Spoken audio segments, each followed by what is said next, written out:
Existe uma certa parábola que foi transformada em um curta-metragem. Ela fala de um homem que caiu num poço. Este homem é uma analogia a respeito do processo de salvação de uma vida. Disse que esse viajante, ele caminhava e de repente ele tropeça e cai num poço. No fundo do poço há muita lama, não há água. Então a primeira tentativa dele, ele está num lugar extremamente deserto, onde ninguém passa, onde ninguém vem. E então é meio ermo, então é difícil as pessoas alcançarem. Então ele começa a gritar para ver se ele consegue sair do poço. Como ele não consegue, percebe que ele ainda está bem fisicamente, não quebrou nenhum dos ossos. Ele disse: vou tentar sair por mim mesmo. E então ele começa a empreitada dele de escalar o poço para chegar até a superfície. Fato é que quando ele vai caminhando um pouquinho mais, devido às paredes do poço serem extremamente lamacentas, ele vai grudando, vai segurando e de repente ele despenca. E não importa quanto esforço ele faça, ele despenca. Então ele pensa: o único jeito para mim é gritar, e gritar, e gritar, até que alguém ouça a minha voz e possa me socorrer, tirando-me deste poço.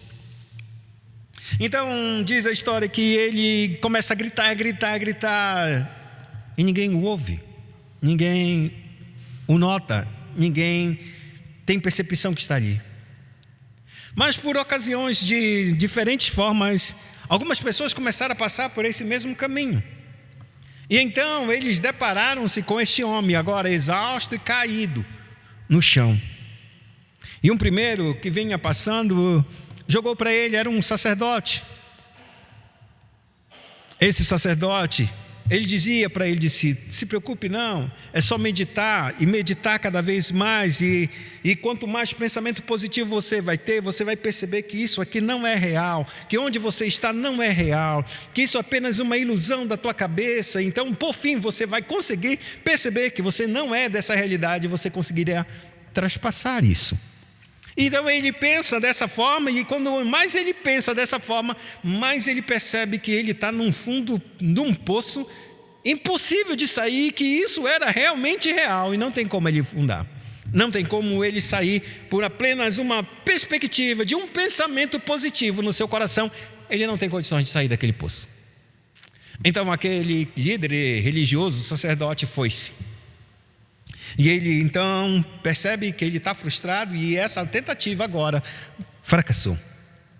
Então entra um outro sacerdote, um sacerdote católico. Ele diz para ele: faz esses textos, ora essas orações e faz essas coisas, que se tu fizer tudo isso e fizer tantos tipos de oração e tanto tipo disso e tanto tipo daquilo, essas obras vai produzir em você uma leveza tão grande que será capaz de sair deste poço e alcançar a luz aqui fora. Então ele se senta, ele pega o texto e começa a fazer as suas rezas. E ele faz muitas rezas, e quando mais ele percebe, mais as coisas acontecem. O quê? Nada, ele continua preso no seu poço. E a cada tentativa que ele faz, mais ele fica frustrado. Mais um erro, mais uma sensação de que ele está perdido e não tem quem consiga o tirar. Então chega um muçulmano e diz para ele exatamente assim: olha, a gente sabe que você pode sair desse poço, basta você fazer apenas 5 orações por dia e fazer isso e aquilo outro. Então apresentou vários tipos de obra para que esse homem então fizesse lá dentro do poço e ele conseguisse emergir dali, sair dali. Fato é que ele faz as orações, cumpre a tabela e ele continua dentro do poço. E nada, em tempo algum, conseguiu tirar este homem daquela situação. Por fim, esse homem ele tenta mais um empreendimento com as suas próprias forças e com o pouco que ele tem de vigor para tentar sair, e ele não consegue sair. Por final, ele cai tão profundamente e ele diz: desisto da vida, é aqui que é o meu final. E ele já sem fôlego de vida, praticamente cansado, faminto, sedento, não tendo nada, nem respiração, num ambiente terrível e escuridão plena, ele cansa e desiste da vida, praticamente já morrendo, aceitando o seu destino. Fato é que um homem muito poderoso entra nesse poço, e ele desce, lança uma corda, só que esse homem está tão fraco lá embaixo que ele não consegue nem subir com sua própria força. Então aquele homem que colocou essa corda desce junto a esse poço, vai até esse homem, coloca ele nos braços e com uma força sobrenatural começa a subir naquela corda que ele mesmo jogou e tira aquele homem. E essa corda que ele usou, e quando é mostrado, é o Cristo que desce até nós em nossa maior das nossas misérias e salva a nossa vida de um poço de perdição. Conto essa história para vocês entenderem o que é este livro do Apocalipse no seu derradeiro capítulo. A Bíblia vai falar nesses dois últimos capítulos de toda a história sagrada. O capítulo 21 e o capítulo 22 é um paralelo entre o que acontece nos capítulos de 1 a 3 de Gênesis, o início da nossa criação, e nesses últimos 3 capítulos também de Apocalipse, que seriam os versos capítulo 20, 21 e 22. Tudo o que estava acontecendo no início da nossa existência, quando Deus revelou todas as coisas, em Gênesis 1, 2 e 3, agora Deus dá o desfecho final a respeito de todas as coisas que aconteceram nos 3 primeiros capítulos. Se o primeiro capítulo é a criação de todas as coisas e que Deus fez tudo bom, no segundo capítulo mostra exatamente a criação do homem de uma perspectiva muito detalhada a respeito deste homem e de como Deus determinou para este homem que ele devesse obedecer a Deus em um único mandamento, em uma única petição que Deus deu a ele: não come daquela árvore, não come do fruto daquela árvore, da árvore do conhecimento do bem e do mal, porque o dia em que tu comeres, certamente você vai morrer. E nesse capítulo 2 ele se encerra verdadeiramente dando a este homem a mulher, a varoa, a este varão. E então entramos no capítulo 3, o capítulo fatídico da nossa queda, em que se apresenta uma outra criatura, em que antes só existia o Pai, o Filho e o Espírito Santo, Adão e Eva, e agora vemos um outro ser aparecendo, um sexto personagem aparecendo nesse cenário, falando com este homem. Através de uma serpente, Satanás fala e dá o seu recado, faz com que o coração do homem e da mulher pense que aquilo que Deus fala não é verdade, que aquilo que Deus declarou é mentira, e que pelo contrário, é totalmente o contrário do que Deus falou. E então ele diz: não, você não vai morrer se comer desse fruto, você vai se tornar como Deus. Fato é que o homem, então, no capítulo número 3, ele acredita nessa mentira, que ele, ao desobedecer a Deus, em vez de ele acreditar que vai morrer, ele vai acreditar que vai se tornar como Deus.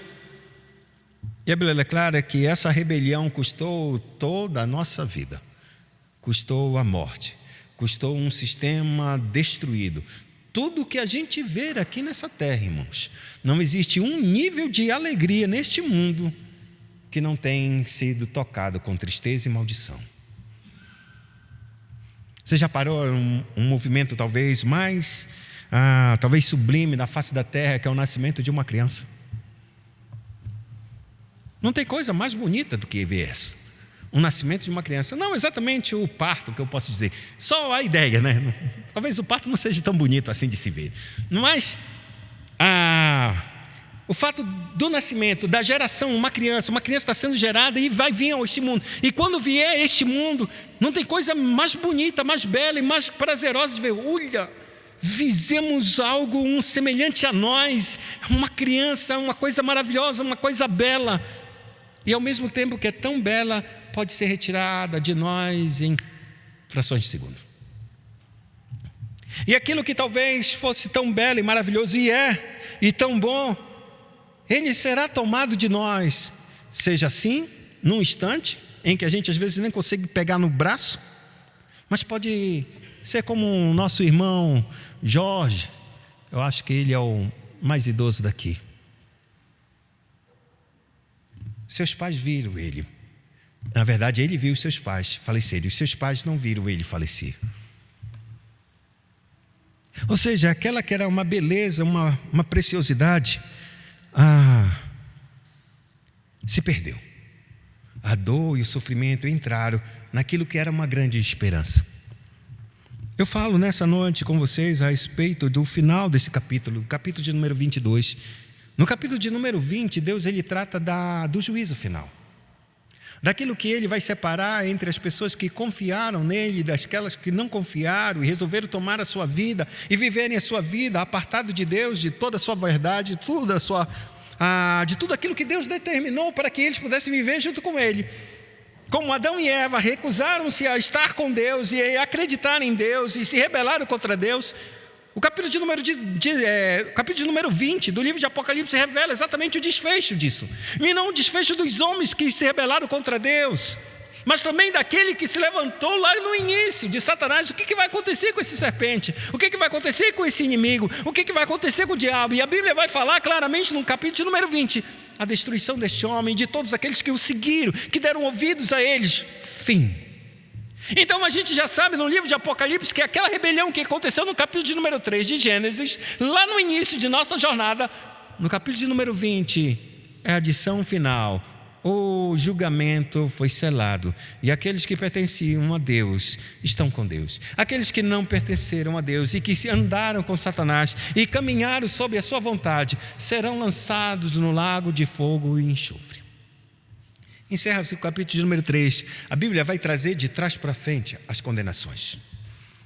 E então ele começa, o juízo determinou no capítulo de número 20. Então entra-se no capítulo de número 21, mostrando exatamente o que vai acontecer então. Tudo bem, o final do bem e do mal foram resolvidos diante do julgamento, e aqueles que foram mal saíram da presença de Deus. Mas e aí? E aqueles que estão com Deus? Aqueles que resolveram renunciar à sua própria vida e se entregar para Deus e acreditar que Deus é a verdade? O que vai acontecer com esses homens? E a Bíblia diz, no capítulo de número 21, que Deus descreve a uma cidade santa, descendo dos altos céus. Se você tiver seu tempo, abra o capítulo de número 21 na sua casa e veja o final. E a Bíblia diz que era uma cidade santa, gloriosa, e o principal disso é que essa cidade não tem um templo estabelecido, não tem um lugar de adoração. A Bíblia diz que é a Nova Jerusalém, é uma cidade toda que adora a Deus. Não existe um lugar específico nessa cidade em que a gente tem que sair do meio dessas casas e ir para um templo, não. Toda a cidade é o próprio templo de Deus.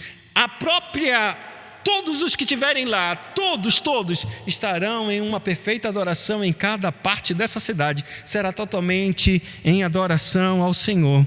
Para ver uma coisa maravilhosa nessa cidade, não há noite, não tem lâmpada, não necessita da luz do sol nem da luz do dia, porque a Bíblia diz que o próprio Deus e o Cordeiro a ilumina com a sua glória, e essa iluminação com a sua glória revela exatamente aquilo que Jesus falou: bem-aventurados os puros de coração, porque verão a Deus. Essa luz que vai emanar do próprio Deus e do próprio Cristo nessa cidade pertence àqueles que caminharam para Ele e que estarão lá com Ele, não porque têm direito, não porque foram bonzinhos, não porque fizeram alguma coisa de boa e maravilhosa para estar ali, não. É porque o próprio Deus conquistou a vida dessas pessoas. E essas pessoas que agora estão, eles contemplam com uma revelação gloriosa, porque essa luz revela exatamente que não há mais sombras, não há mais trevas, não há nada mais oculto. E o que não há nada mais oculto, Abraão? O processo de nossa revelação, o processo do amor de Deus para conosco. As dores que nós sentimos e que nós não sabíamos como isso iria terminar a nossa vida. Em tudo ali, naquele dia, Deus nos dará uma compreensão tão clara, tão enorme, tão perfeita de toda a sua obra de redenção, que a gente não colocaria nenhuma pulga atrás da orelha como a gente coloca hoje. Poxa, mas se Deus é tão bom e Ele me salvou e Ele derramou o seu sangue por mim, por que eu ainda sofro?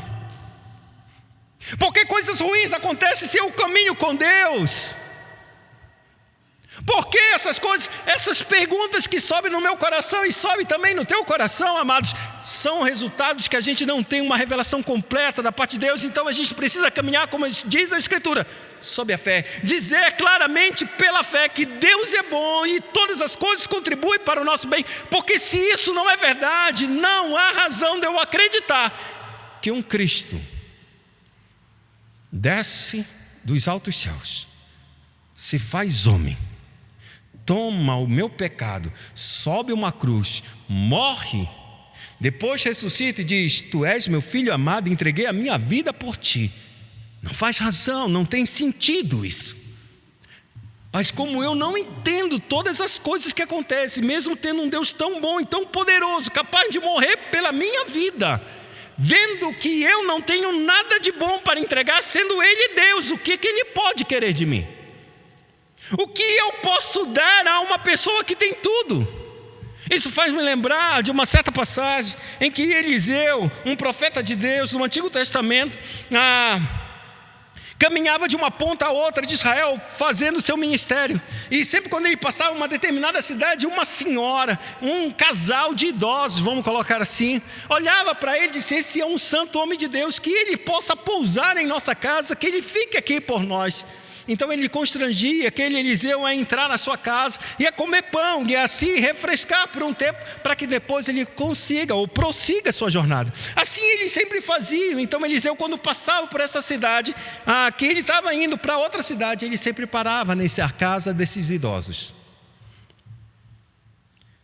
Em um determinado tempo, essa mulher disse a si mesma: meu senhor, vejo que este homem é um santo homem de Deus. Ele sempre para por aqui e fica conosco. Mas bora preparar uma casinha para ele? Bora preparar um quarto lá em cima, para ele ficar mais à vontade, sossegado e em paz, assim, mais tranquilo do que no nosso meio? Se vamos fazer. Então prepararam um quartinho. Quando Eliseu passou, ele disse: fica aqui com a gente. Não, eu tenho que ir. Fica aqui, sobe, nós preparamos um quarto para você ficar. E é claro que Eliseu ficou. Os dias se passaram, tempos se passaram. E sempre quando passava, ele sempre constrangiu e Eliseu ficava lá. Eliseu tinha um servo, que a gente pode dizer, um discípulo dele, que sempre andava com ele. Então, certa vez, ele saiu daquela casa e diz assim mesmo, ele estava indo, ele disse: Geazi, me diz uma coisa. Esse casal sempre nos trata tão bem, tão bem, tão bem. O que posso fazer por eles? Geazi disse assim mesmo para ele: eles são ricos, eles têm tudo, nada lhe falta. Aí Eliseu ficou assim. Mas Geazi percebeu: só tem uma coisa, eles não têm filhos. Então, da próxima vez que Eliseu e Geazi entraram naquela casa, ele disse: te digo que dentro de 1 ano tu abraçarás um filho. Essa mulher vira para ele e disse assim: não te pedi nada, não te pedi uma coisa, tampouco um filho. Não mintas para mim. Dentro de 1 ano tu abraçarás um filho. Exatamente dentro de 1 ano o filho veio para ela. Nosso ponto aqui nessa história, irmão, que eu estou contando, é que Deus tem preparado alguma coisa para nossas vidas. É que muitas vezes a gente não entende as coisas. E por isso a gente caminha em parte do que a gente sabe e em parte pela fé, acreditando que Deus Todo-Poderoso é muito bom e maravilhoso. Mas quando a gente entra no capítulo de número 22, no 21, que fala da cidade santa e a beleza, e naquela cidade não vai haver mais morte, nem choro, nem pranto, pois as coisas velhas já passaram, eis que fez tudo novo. Então ele entra no capítulo de número 22 e descreve, a partir desse verso de número 10, depois de ele falar todas as maravilhas que vai acontecer naquela cidade, o anjo diz: o tempo já está próximo. João, presta atenção, o tempo dessa manifestação está próximo. Lembremos que nós estamos escrevendo, ou melhor dizendo, lendo um texto que já são mais de 2000 anos, e nesse tempo João já estava sendo avisado que o tempo de todas as coisas estava no fim, estava próximo. E aí ele diz assim: mas então ele começa a fazer uma descrição clara a respeito desta profecia que está chegando aos meus ouvidos e aos seus ouvidos nessa noite. Continue o injusto fazendo injustiça, continue o impuro, continue o imundo ainda sendo imundo. O justo continue na prática da justiça e o santo continue a santificar. E aqui ele mostra exatamente 2 caminhos de 2 homens, de 2 gerações. Uns que vão caminhar segundo a sua própria vontade, apartados da vontade de Deus. Esses são os injustos, esses são os imundos. Do outro lado, nós temos um grupo também, que é aqueles que decidiram e resolveram, pela graça do Senhor, caminhar e confiar naquilo que Deus fez por eles. Esses são justos e os santos que continuam a se santificar. O que dá a entender que parece que são dois grupos imutáveis, que não há a ver permuta entre esses grupos. E aí, quando ele termina de falar isso e ensinar para João, disse: deixa o pecador viver no seu pecado, que ele continue a pecar e continue a avançar em seus pecados, que ele não olhe para coisa alguma, a não ser o desejo de saciar o seu próprio coração egoísta.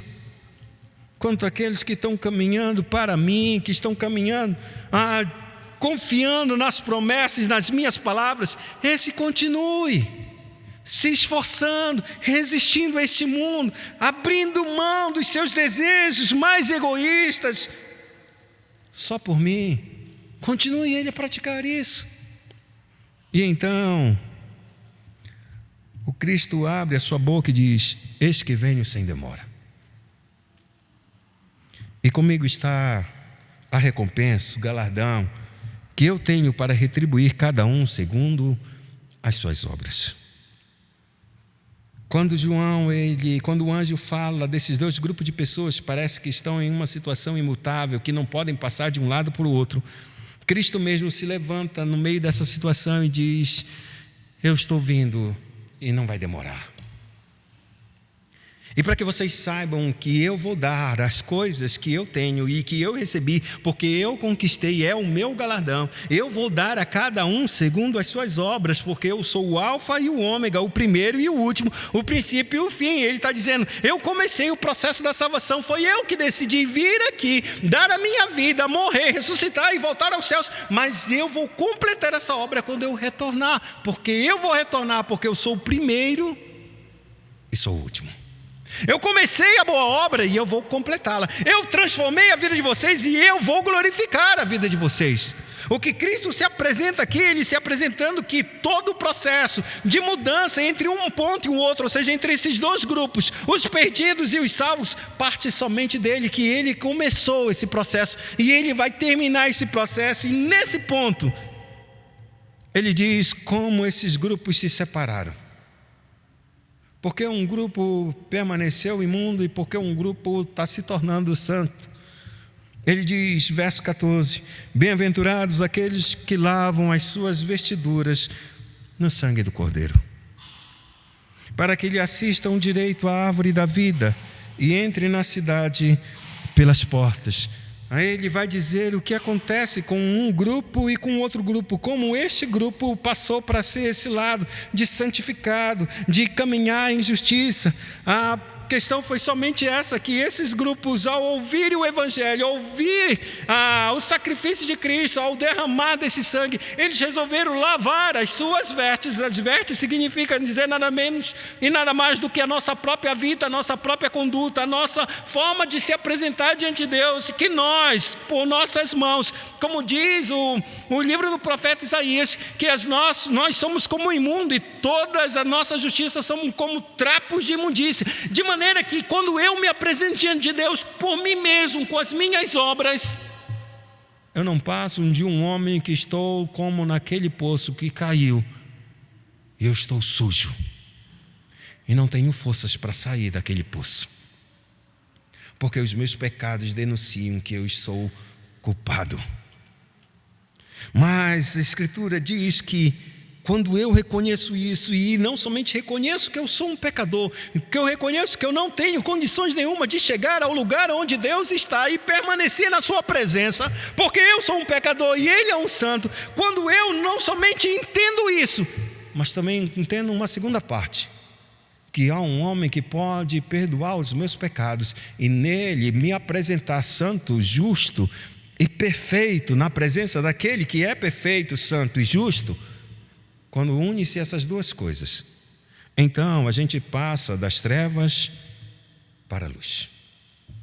Saímos da morte e viemos para a vida. Conseguimos um processo que a Bíblia chama de regeneração e que eu gosto de usar a palavra ressurreição espiritual. Uma nova vida Deus nos deu para compreender quem Ele é e como a gente deve andar. Por isso ele diz: bem-aventurados, felizes são aqueles que lavam as suas vestes no sangue do Cordeiro. E por que é tão feliz essa pessoa que fez isso? Porque quando você faz isso, quando você recebe disso, o próprio Deus te dá o direito à árvore da vida. Mesmo a árvore no jardim do Éden que foi nos negada, que foi nos proibida, que foi colocado um querubim e uma espada revolvente para que nós não tocássemos nela e comêssemos do fruto e vivêssemos eternamente nesse estado degradante.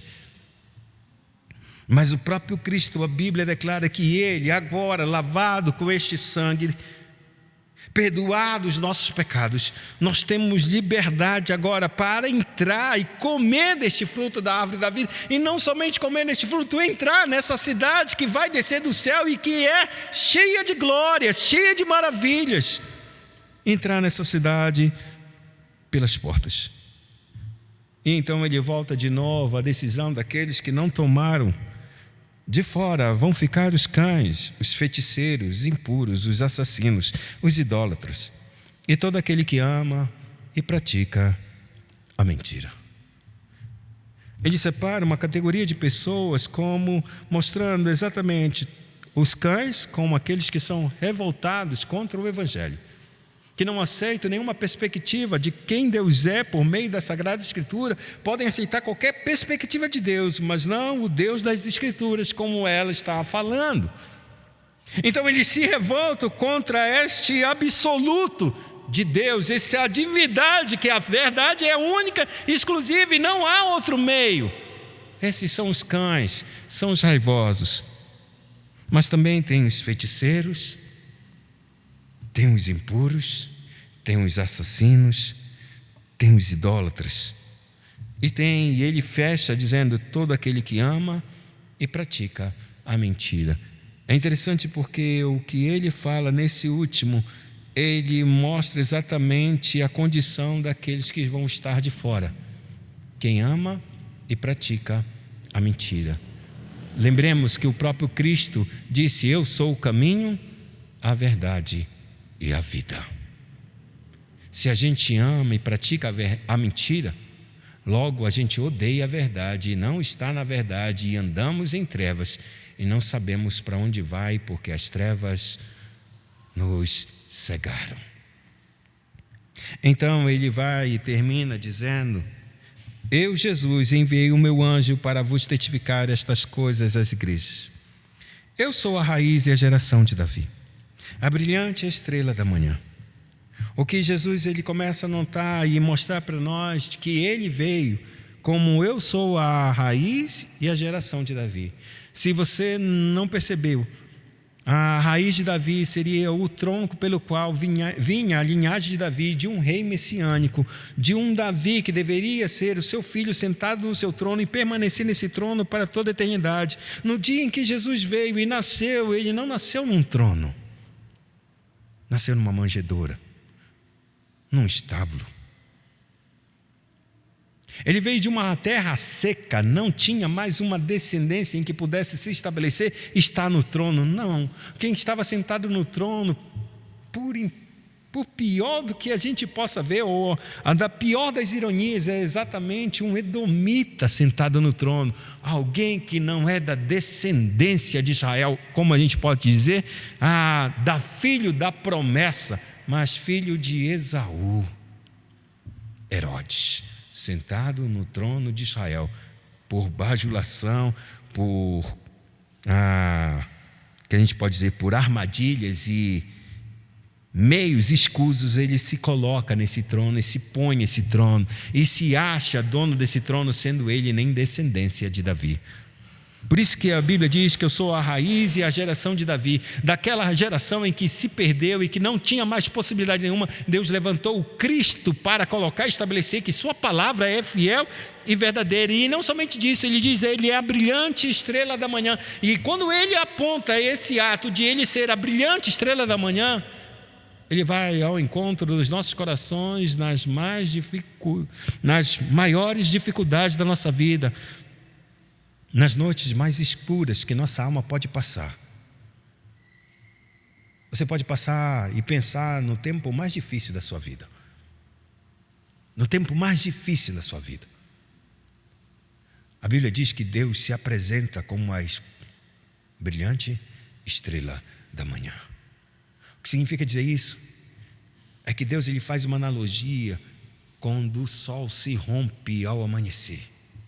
Que embora a noite possa ser extremamente escura, extremamente difícil, um tempo muito pesado, a Bíblia diz que essa noite ela se rompe com os primeiros raios do sol, e o dia vai amanhecendo e fica iluminando, e aquelas trevas que vieram sobre a noite e que tomaram a noite já não estão mais.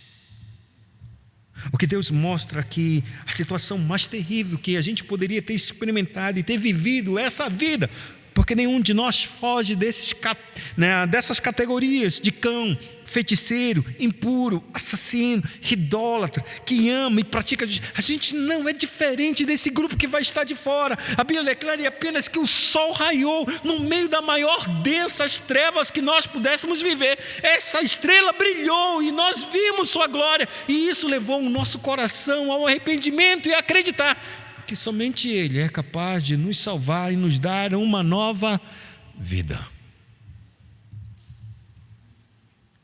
Quando a gente vê que o Cristo é tudo para nós, quando esse Cristo entrar na minha vida e entrar na sua vida, e Ele entra, Ele mostra as trevas em que nós estamos, a condição miserável que nós temos e que nós não podemos sair em hipótese nenhuma com as nossas próprias forças, mas que Ele se prontificou a vir e a nos tirar.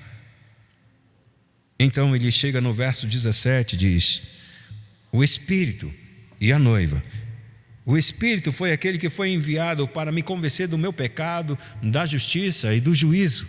Esse Espírito que leva não essa palavra que eu estou dizendo para vocês e que estão escutando a minha voz. Não, é o Espírito de Deus que pega essas palavras e fala ao teu coração. Eu não posso falar ao teu coração, eu posso falar ao teu intelecto. Eu posso te sensibilizar e talvez trazer alguma emoção ao teu coração. Mas o Espírito é aquele que produz a verdade, pegando essas palavras, fala conscientemente e coerentemente ao teu coração de que Jesus é a única fonte de vida. Não há alguém além dele que possa mudar a nossa condição.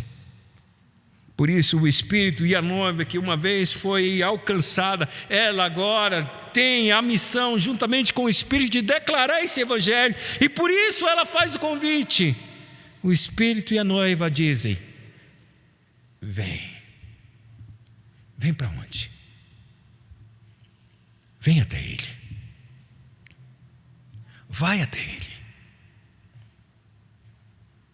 As nossas buscas muitas vezes são só por prazeres.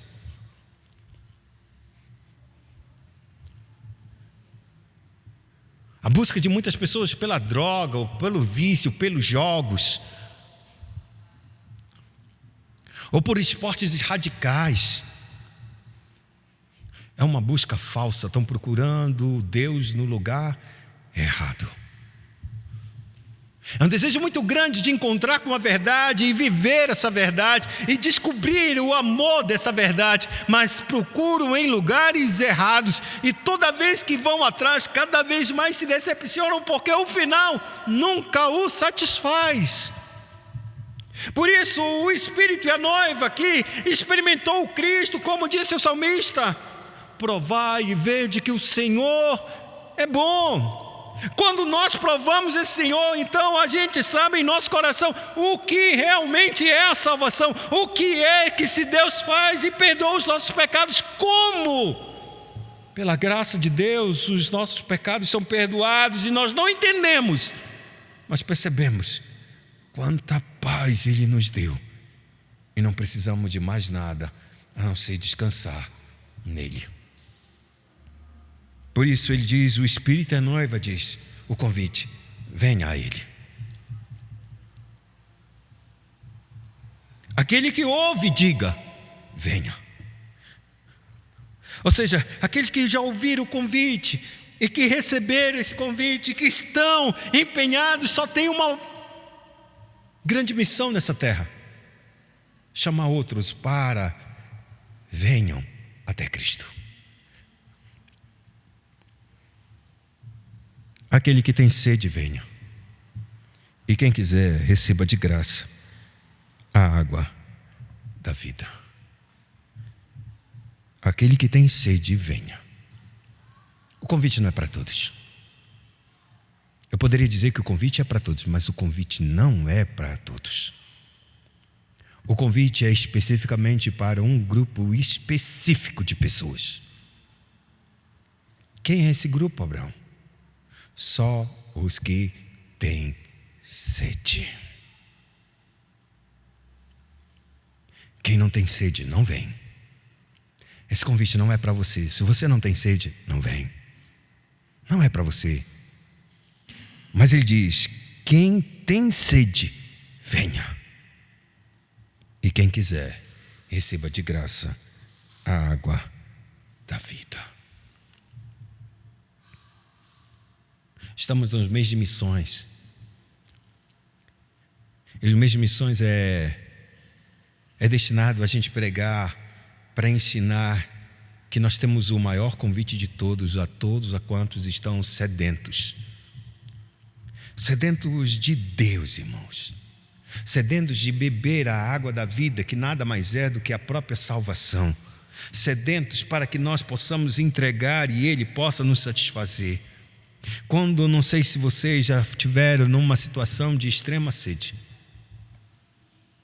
Café não sacia, refrigerante não sacia, cerveja não sacia, o uísque, o suco não sacia. Nada sacia uma pessoa sedenta. Só existe uma única coisa que dessedenta o sedento: água. Só água, pura água. E Cristo falou: eu te darei a água da vida. Qualquer fonte que você for, por onde você procurar, você vai tornar a tomar de novo. Tua sede não vai parar. É por isso que os jogos, é por isso que o álcool, é por isso que as drogas levam as pessoas a tomarem, a beberem, o sexo. Tudo essas coisas vêm como um vício. Então ele sente uma sede enorme, então ele avança para o seu vício, para aquilo que ele o satisfaz. Então ele se mete com isso, afunda-se num poço. E quando ele termina de satisfazer, ele sente o quê? Um grande vazio. Ele continua sedento. Então o que é que ele faz? Essa dose foi fraca, tem que ser uma mais forte. E ele vai para mais forte. Esse sexo com uma pessoa não dá certo, tem que ser com uma mulher da vida. Só com uma mulher não dá, vamos ser um trisal, como se diz nos dias de hoje. Só com um trisal não dá certo, bora fazer com outros casais, vamos trocar de casais. A mudança vai mudando, vai mudando, vai mudando, vai mudando. E ele nunca se satisfaz. Cristo falou para uma mulher: todo aquele que beber dessa água vai tornar a ter sede, mas a água que eu lhe der se fará nele uma fonte para jorrar para a vida eterna. Correntes de água, uma satisfação que eu não posso te dar, amados, que ninguém dessa igreja pode te dar. Só existe um que pode nos dar, e esse é o Cristo. E esse Cristo nos dá quando Ele se revela para nós e diz: eu sou o teu Redentor, eu sou o teu Salvador, eu sou o teu Criador, eu dou a minha vida por ti. Na cruz eu dei a minha vida por você e ressuscitei para declarar isso para você, que eu morri por você, para que você um dia possa estar comigo onde eu estou. O convite é muito simples. O convite é simples, irmãos. Renuncia a tua vida. Renuncia os teus pecados. Toma a tua cruz e me segue. te pergunto uma coisa. Se a gente pudesse conversar com um ser dessa terra, criado por Deus, e esse ser era uma lagarta, e a gente viajasse num tempo assim, a lagarta está aqui e logo depois de alguns dias está aquela bela borboleta. Então pegasse aquela borboleta que é essa mesma lagarta e chegasse junto com elas e falasse assim mesmo: você está vendo? Você é isso no futuro. Ela olha e disse: não se parece nada comigo. Eu rastejo e ela voa. Ela tem graça e eu sou toda desengoçada. Não tenho beleza nenhuma. Ela é cheia de cores e viva. Eu não sou isso. É isso que esse Cristo está se apresentando para nós. Ele está se apresentando assim a mim. Ele se apresentou assim para mim. Todo mundo praticamente tem nojo dela. Prefere pisar e esmagar. Ela tem até veneno, algumas delas. Mas com borboleta, todo mundo quer pegar, quer brincar.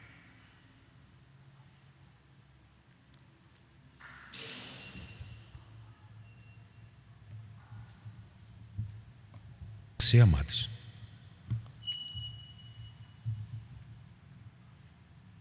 eu acho melhor você parar e pensar se vale verdadeiramente a gente gastar toda a nossa vida naquilo que não é pão. Se toda a nossa alegria está neste mundo, é bom a gente começar a reconsiderar, porque aquele que quiser ganhar a sua vida, perdê-la. E todo aquele que perder a sua vida, odiar a sua vida neste mundo, ganhará.